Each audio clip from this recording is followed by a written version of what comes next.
আজকে আমি যাচ্ছি বাজারে মাছ কিনতে। যেহেতু বাড়িতে আজ কেউ না থাকায় তাই নিজের খাবারের দায়িত্ব নিজেকে নিতে হবে। তাই আমি জেঠুর হাওয়া বসাটা নিয়ে চললাম বাজারে পৌঁছে আমি আমার হাওয়া পোষাটাকে দোকানের দেওয়ালে রেখে চাবি দিলাম।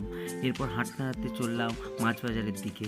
আর মাছ বাজারে এত রকম মাছ জুটেছিল সেটা দেখে তো রীতিমতো আমি কনফিউজ হয়ে গেছিলাম। তাই ভাবছিলাম কি মাছ নেওয়া যায়। অবশেষে আমি কাকিমার দোকান থেকে চিংড়ি আর তেলাপিয়া মাছ নিয়েছিলাম। আর মাছ কেনা কমপ্লিট হয়ে যেতে আমি গেলাম একটা জামা কাপড়ের দোকানে, কারণ আমার দুটো বক্সার প্যান্ট কেনার ছিল। এরপর বাজার কমপ্লিট করে আমার হায়াবুসাটাকে নিয়ে চললাম আমার পুরনো স্কুলের পাশ দিয়ে বাড়ির পথে। এরপর বাড়ি ফিরে মাছ আর চিংড়িটাকে নিয়ে গেলাম পুকুরঘাটে ধোয়ার জন্য। মাছ ধোয়া কমপ্লিট হয়ে যেতে হাঁড়িতে করে চাল নিয়ে বসিয়ে দিলাম গ্যাসে ভাত হওয়ার জন্য। আর ভাত যতক্ষণ ফুটছিল এই ফাঁকে আমি চিংড়ি আর মাছটাকে ভালো করে কেটে রাখলাম। আর এদিকে মাছ কাটতে কাটতে ভাতটাও ফুটে এসেছিলো, তাই আমি ভাতের ফ্যানটাও ঝেড়ে নিলাম। এরপর মাছগুলোকে ভালো করে নুন হলুদ মাখিয়ে নিলাম ভাজার জন্য। আজকের মেনুতে ছিল মাছের ঝোল আর চিংড়ির ঝাল, তাই ঝোলের আলু পেঁয়াজ আগে থেকে কেটে রেখেছিলাম।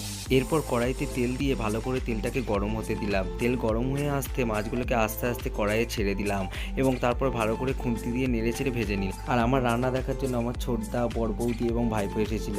ছোটদা ও ভাইপোকে কোলে নিয়ে আমার মাছ ভাজতে একটু সাহায্য করে দিয়েছিল। আর মাছ ভাজা হয়ে যেতে কড়াইতে দিয়েছিলাম চিংড়িগুলো ভাজার জন্য। চিংড়ি ভাজা হয়ে গেলে বেঁচে থাকা তেলে 5 ফোড়ন, টমেটো, কাঁচা লঙ্কা, আদা বাটা, আলু দিয়ে ভালো করে কষে জল ঢেলে ঢাকা দিয়ে রাখলাম।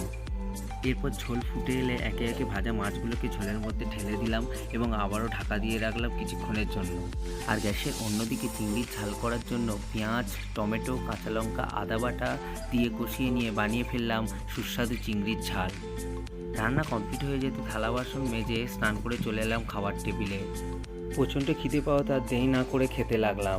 তো বন্ধুরা, ভিডিওটা কেমন হয়েছে আমাকে জানিও, আর ভালো লেগে থাকলে একটা লাইক করে দিও।